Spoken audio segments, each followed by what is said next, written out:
Welcome to Kershaw, South Carolina. We're here at Carolina Motorsports Park for the opening round of GridLife, and this episode is going to be a very special one because for the first time in almost a year and a half, the 244 GTK is going to return to the racetrack. If you missed it, in our last episode, we made a bunch of changes and revisions to the 244 GTK and then loaded it onto the Falcon Motorsports Big Rig for transport across the country.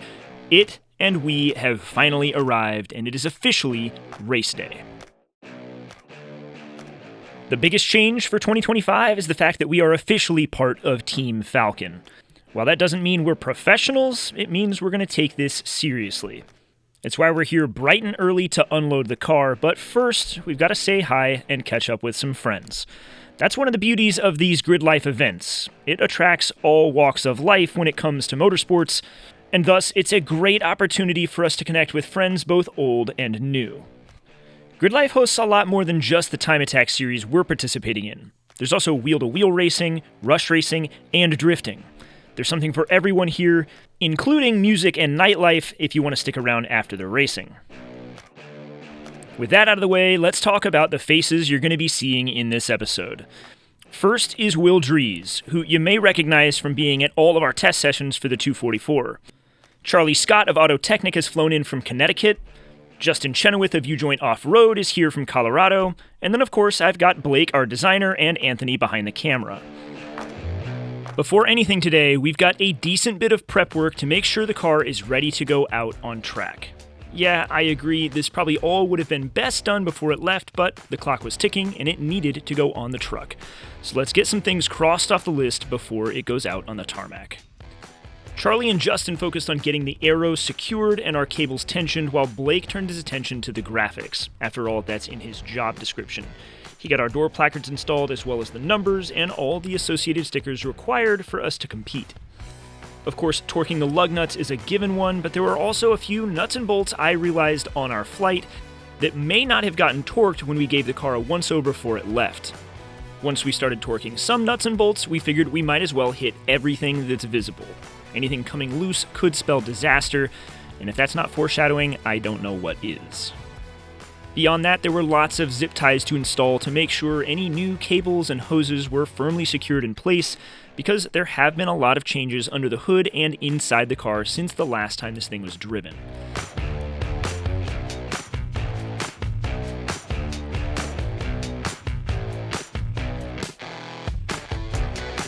As the clock ticked, the car came together, and so did the crowds. The gates to the event opened, and slowly but surely, people trickled in, just as excited to see the Ferrari together and at this event as we were. Before long, we were ready to clear the final hurdle, and that is passing tech inspection.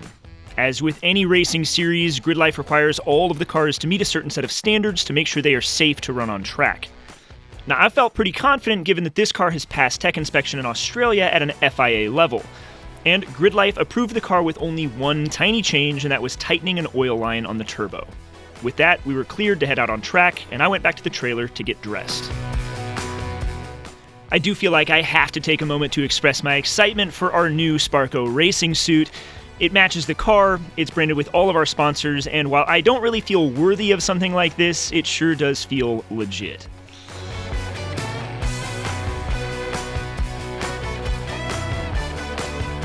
And now, it's time. The 244 GTK is ready to head back out on track for the first time since November of 2023. And I'll be honest, this first lap out is going to be little more than a shakedown session. This is truthfully the third time I've ever even really driven the car, and I've got to get my bearings straight and knock off a lot of rust. My only goal for this first outing is to make sure nothing is going to break. After all, there's a lot of new systems in this car, including our air shift system from ShiftTech, a new engine, a new turbo system. I mean, this is basically a new car from what it was. I've also never driven this track before, so realistically, I'm not hoping for much. With that said, I'm going to feed you guys the best lap of my first session, and then we'll talk about how it went. Here we go.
So, a 145.74. It's not a great lap, but it's not bad, especially for a first time out and first time driving this car, so I'm happy with it. But most importantly, the car made it through the whole session without a hiccup, and I can't be more stoked than that. There's nothing I feel I need to improve on the car right away. I just want to focus on getting more comfortable behind the wheel. Important notes that I can make are the fact that I'm hardly using enough brake. I could be braking way harder, way later, and that's going to shave an insane amount of time off of my laps. Equally important to that, though, is that I can rely on my Falken RT660 Pluses a lot more than I am. Our tire temperatures, our tire pressures, and just looking at our data are telling me that I can carry a tremendous amount more speed through all of these turns. That's the beauty of our VBox HD2 system. We're able to compare all of the laps back to back or side by side and see what I'm leaving on the table. In ways, it's a benchmark to see what the car is actually capable of, or at least where the limit is or as far as I've pushed it. I can tell that there is a lot more in this car and it's capable of some crazy things. I'm pretty sure that in the right hands, this car would do a 135 instead of a 145. Now, am I going to get there? I don't know. But I think with enough time over the weekend, I could probably crack into the 130s, but I need the car to participate with me. Now, enough of the data side of things. Let's hear what I actually thought after I got out of the car, because that seems rather important too. All right, so first session in the car, although second session of the day, we missed the first one. Car feels honestly better than it has ever felt before. I am so stoked on it. Everything about it feels improved. We adjust the damping on the H&R coilovers. It's riding a lot smoother than it did before. The shifting with the new Shift Tech system is incredible. I mean, Andrew really calibrated that tune well. He's going to check the data log, make sure that it's actually performing exactly the way we want it to, but it feels really good. I'm just focused on driving. The car feels planted. The power band feels incredible. Although we're like 100 horsepower down from where it was before, honestly, I think it's faster. Its power's coming on a lot quicker. It just feels like a rocket ship. I'm just sad that there's only one more session today. I want to drive this thing so bad. We're going to give the car a once-over, make sure everything's good, then we're going to go back out here in like 2 hours. And so begins the prep for the next session. The car needs to be topped off with fuel, and as mentioned, we went over all of the data logs to make sure the engine is happy. One of our StanceWorks Discord members, Raz, and his wife Chelsea showed up at the track not only to deliver our fuel and provide some coaching, but to also cook lunch for the gang as well, which is beyond appreciated. It goes to show what kind of community we've built within the StanceWorks Discord. Those of you that are in there, you rock, and if you're not there, make sure you hit the link in the description and join us. 2 hours between sessions might sound like a lot of time, but it flies by. Sometimes it feels like it's hardly enough time to even prep the car before it has to go back out, and before I knew it, it was time to suit up and get back behind the wheel. This is the final session of the day as well, so I want to make it count. The track surface is nice and warm, there's lots of rubber laid down. If we're going to put in a fastest time today, this is when it's going to happen. The first session went really well, and I was getting comfortable, so I felt really good about what this second session may bring forth. However, Mother Nature did have a slightly different plan in store for us. As we made our way over to the grid, the skies opened up and rain began to fall. There's one major problem with this, and that's that the 244 GTK does not have windshield wipers. It's also just not weather sealed in any capacity, so if the rain continues, it's gonna get messy. Given that I have a Lexan windshield that's already a little bit scratched and likes to reflect a lot of light, any standing water on it makes it almost impossible to see out of. But thankfully, GridLife decided to pause the session due to the rain and called everybody back in. So we huddled underneath the Falken trailer tent and decided to wait until the weather passed. I'll be honest, I have a lot of money tied up into this car, and I'm not hugely enthusiastic about the idea of potentially writing it off because I felt like I had to go out in the rain. But at the same time, I'm here 2,500 miles from home, driving my car for the first time in a long time. I don't want to miss any sessions. So when GridLife called us back to the grid to go out despite the rainfall, I decided I'd at least give it a chance and see what happened. Now, I will admit I have a complete lack of any rain experience at all, but I assume the VBox footage shows it was quite difficult to see out of this thing.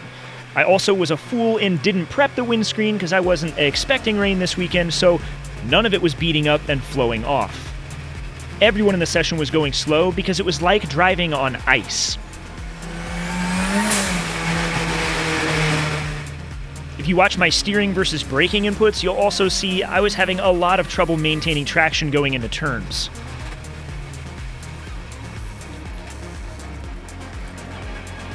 As you might guess, no one went fast in the final session of the day. That's just how it goes, and I'll blame the weather, but I was disappointed because I still wanted to get behind the wheel of this car and go faster than before. This feels like a wasted session, and that means there's only 3 left for the entirety of the weekend, so the pressure's on to make the improvements that I can. All right, so we just finished our last session of the day, and as I'm sure you guys can tell, it's raining, and this was way out of my comfort zone. I've never been on the track in the rain. I've never driven this car in the rain. I don't do a lot of rain driving, period, in California, so just very different for me. The car felt like it was on ice the whole time. I mean, the rear end wanted to step out every chance that it could get. If I put in too much throttle, I could feel it. There was a couple times it even really kicked out pretty hard. Braking, anytime I applied too much brake or it was just too late on the brakes, the front end would lock up. I'd have to be feathering the brakes and try to get the front to turn in, and just made me nervous a few times. We didn't go off, we didn't get that close to going off, but just definitely leaving my comfort zone. I was a little bit of a pansy out there. So ultimately, I'm a little bit disappointed. I came in, I figured the first lap, there was just no way I was holding up my end of the deal here to not slow everybody down. I figured everybody behind me is probably thinking, what is this guy doing? But apparently that wasn't the case. We were all going slow. I came in on the second lap just because I felt like I had no traction. I was having to drive so slow, but the guys said, hey, we're getting seat time, we're getting data, we're making the best of this, just keep breaking the car in, just go drive it, doesn't matter. And so went back out, came in one more time just to check in, and before I knew it, the session was over. So I don't even know that I actually completed a full lap. It's kind of a disappointment, but we'll just have to look forward to tomorrow. It's not supposed to rain. I feel good in the car. Tomorrow morning we're gonna go out and set a new fastest lap for us and just see how much progress we can make during the day. It's hard to remember that this was a successful day. We went out for 2 sessions, the car made it through both of them, we didn't break anything, and the car does seem happy. In retrospect, it would be hard to ask for more. But regardless, day 2 is where I'm really hoping we'll make some progress.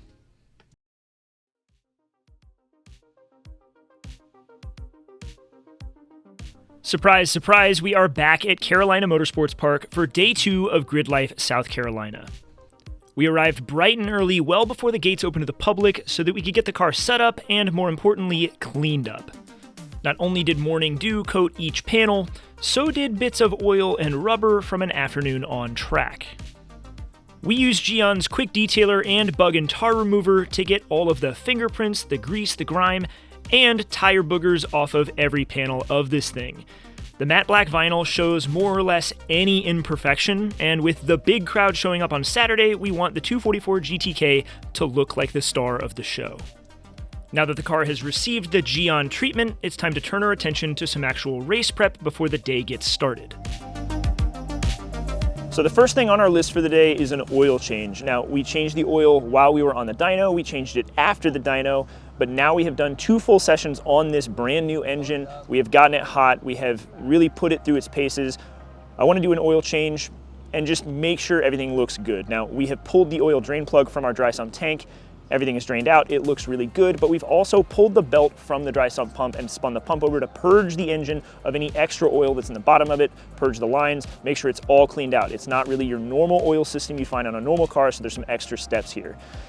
Everything looks really good. We've put a new filter on it. There's no unexpected particulate in the engine. Our Pennzoil Platinum Full Synthetic is protecting this engine really well. It's breaking in exactly as it should.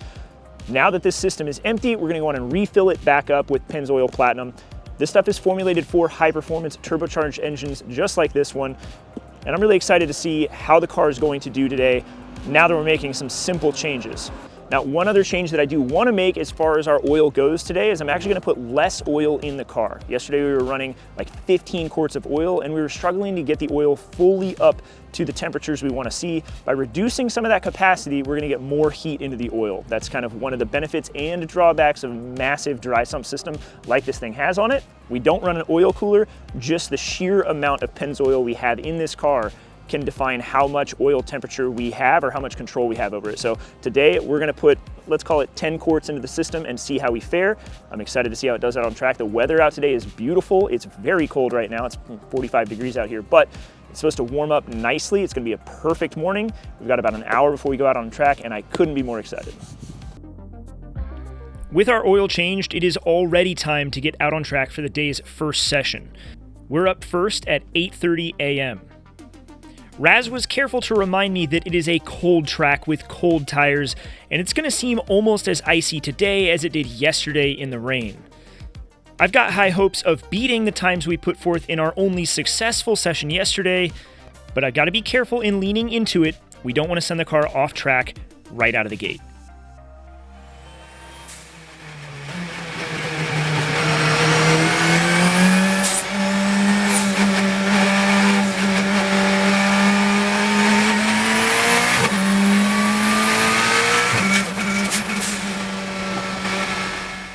But we were off to a rough start. After my outlap on my very first flyer of the day, I could tell something was wrong because the engine overboosted. Between the warnings and the way the car felt underneath me, I knew I had to bring it in immediately. So, first session cut unfortunately short. 2 warm-up laps, took some time to get the car warmed up, temp in the tires, which we still didn't even get all the way to. And then first real start to lean on it lap, I get an overboost warning, peaked to 26 PSI. It felt like a rocket ship, but I immediately knew something was wrong and said, all right, we got to bring it in. We just pulled in. It looks like just the wastegate reference line came off. So we're going to put some hose clamps on it. They're missing, or maybe they never made it on. Simple mistake, but easy fix. Car seems really happy otherwise. We'll do this. We got to kill a couple hours. Track's going to warm up. I feel really confident about the second session of the day and putting down a good time.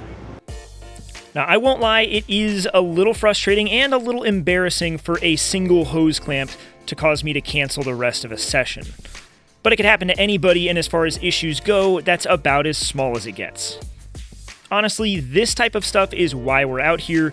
We're going to be finding all these little weak links, these little issues, so that by the end of the GridLife season, we're going to have a car that is out there and truly ripping. On the other hand, we've got to let the car show its own problems. We've gone through, given it the once over, the twice over. We've tried to find every flaw that we can so that this stuff doesn't happen, but sometimes you miss the littlest things. The only other item on our checklist before sending the car out is an adjustment to our oil pressure, and with that out of the way, it's time to suit back up before we knew it and see what this car is made of for a second session of the day.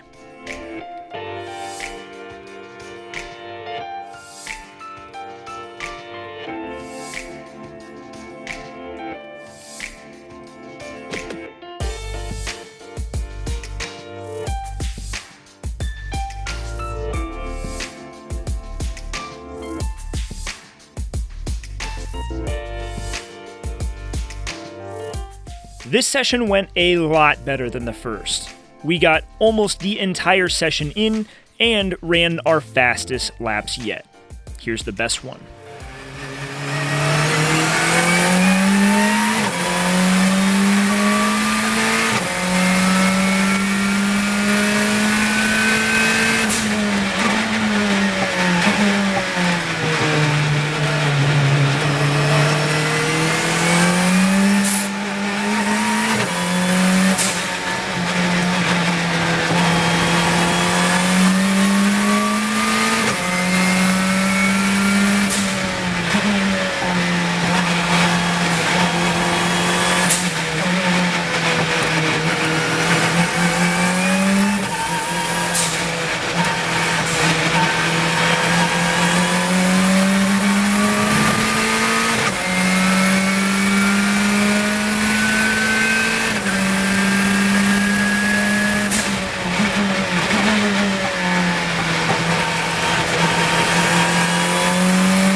That lap was 2.5 seconds faster than our best session yesterday at a 1:43.17. And what's unfortunate is my next lap was another 1.5 seconds faster until I had an issue. The air line for our shift solenoid came loose and I lost the ability to shift out of third gear halfway through the lap. I feel like I was well on my way to cracking into those 130s, but we were just cut short. All right, so we're chasing a loose AN fitting underneath the water-to-air intercooler here for the new air shift system. It's a brand new system. It hasn't been really run much yet, so we're still just kind of chasing some loose ends out of this setup. But that's just part of the deal out here. But quick fix, didn't cost us much track time, so we're not too upset about it. Slightly loose. We got it fixed on the pit. We probably could have made it back out, but it was the end of the session anyways. But the air shift system seems overall to be working flawlessly with pretty much no changes. We've got just a few little wire routing changes to change up by the steering wheel, so it's easier to get the wheel on and off easier. And we just have a loose fitting down underneath here so far. So I'm just gonna go through, check all of them, and we should be good to go. Now it's just kind of chasing out little stuff. No more big problems. I was warned early on that a solid mounted K-Series was going to vibrate everything on this car loose over time, and that's proving to be true because one other issue we had during this session, which didn't stop us, was that one of our EGT sensors had loosened up and backed out. So we got it replaced, tightened up, and added this to the list of things we need to check the torque on. So now one of the other changes we need to make, we're still kind of dialing in the oil pressure. So the oil pressure, or the dry sump oil pump that's on this car has adjustable oil pressure. And so we're still kind of tweaking that based on like finally getting it up to a real operating temperature for an extended period of time. So we already made one adjustment today. We went too high, now we're gonna bracket it down. We're gonna go halfway, one turn back in. So I got that paint marked so I know exactly how far to go back in with it. But unfortunately that means we got to pull this wheel, we got to pull the belt cover and do a little monkeying around, but no big deal, we'll get it changed. So Justin dove in and tackled the oil pressure problem. But I know that some of you guys are probably sitting here thinking, Mike, you built this whole car, you know how to wrench, why are other people working on it instead of you? Let me be clear, there's no way that I could pull an event off like this without some help from my friends. And on top of that, I've also got some other surprising responsibilities, such as an autograph session, which is something I never expected to be doing, but here I am. A ton of you guys that watch these episodes came up to let me know just how much of a fan you are, and it means the world to me. If you guys weren't watching this, we wouldn't get to do any of this, and we wouldn't be here with Team Falcon at an event like this. So thank you guys, and if you haven't subscribed, please consider doing so because it helps us out big time. But while I was signing autographs, we found one other issue, and that's that our coolant temp sensor was coming apart. We caught it early, but this is definitely something that will keep the car from running if we don't sort it out right now.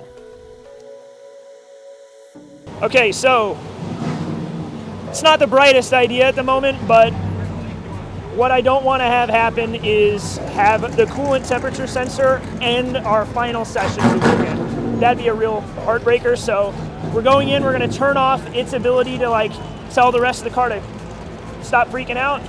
I'll be focused on coolant temp. If the coolant temp goes to 0, I know that the sensor went out. We've got good data. We know that the cooling system works. I'm not really worried about overheating it. And so we're going to go for it. We'll see what happens. And now it's time for our final session of the weekend. It all comes down to this one right here. I queued up in the hot pit feeling confident that as long as the car was trouble-free, I could get close, if not crack, to that 1:39 lap time. It was a tall order, but if you don't believe in yourself, it's never going to happen. Unfortunately, as seems to be the case, the gods of speed had different plans for us, and on my first flying lap in the 244 GTK of the final session of the weekend, something went wrong. As I came around the last turn, I realized the 244 was now naturally aspirated. I didn't have even half the power I was expecting to, and that meant we had to come in. I've got no boost! No boost! The guys quickly dove into action to try to diagnose the problem and get us back out on track for at least a couple of laps before our 20-minute session ended, but unfortunately we hit our biggest teething pain so far, and this one was going to keep us from running. That sucks. Yeah, it's okay. It needed to happen, obviously. This one's a tough pill to swallow, and it's one I don't really want to put out there, but if there's one thing this channel's always done, it's that I've highlighted my mistakes and shortcomings so that I can learn from them and you guys too. And the problem this time around was that a weld cracked on the adapter I made for the turbo manifold. I'll explain why here in a minute, and it's kind of clear and obvious in retrospect. I'm not going to beat myself up too hard over it, but it's still an unfortunate failure. On the other hand, it's not catastrophic, and it's going to be an easy fix. So, it's first time for everything. I say that sounds really egotistical. First time so far, I think, on this car that a part I made has broken. The adapter that we welded up for the smaller turbo has cracked, and it came apart, dropped the turbo, and had no boost, so that ended our session. And there's definitely a part of me that's disappointed because the car had an issue most sessions this week, but I guess that's part of this process of building a race car from scratch. It's untested. I mean, this is the third time it's ever been driven. It didn't catastrophically fail. I'll call that a success. The car definitely has speed in it. It has potential. That 143 that I did feels like I'm just scratching the surface, so it means you just have to come back next year. I'm going to take this apart. I'm going to take that adapter with me and get started on that when we get back while we wait on the car to get home, and we'll go from there. The reason it failed is pretty obvious in retrospect. I didn't have any support actually holding the turbo up, so this thin piece was all that was doing the labor. I've got parts to support this turbo back at the shop, so I'm going to get that fabricated as soon as we get home, but not one to let this defeat really get us down. I decided to track down a welder in the paddock of GridLife and get this thing put back together. There was no more competing for us, but I wanted the car to be as complete as it arrived when it drove itself back on the trailer. All right, so thankfully we have found a welder. The downside is it's not going to get us running tomorrow because the truck is leaving, but it's going to get us on track so we can get some final photos with Falcon if I can get the pieces together. But this was going to be a real challenge for me because there's a lot of variables I'm not used to. I've never used a constant amperage scratch start TIG machine. I've never welded with 1/8" tungsten. I'm using a very tiny cup that's probably meant for aluminum, and I'm welding on a wooden picnic table outside in the wind. So to say I have any gas coverage whatsoever is an overstatement. There's also no way to purge this part, so the inside is sugared. Honestly, this fix is no good, and I'm going to completely rebuild this once we get home. However, for now, I'm going to call it a victory, because it's back together, and the car can do some final laps around the track for some photography with GridLife and Falcon, and that's what's most important to me. I want to finish the weekend in the same position that we started it in. After die grinding the inside of this thing so it's safe to reinstall, we got it bolted back up, and this car is, for all intents and purposes, ready to race tomorrow.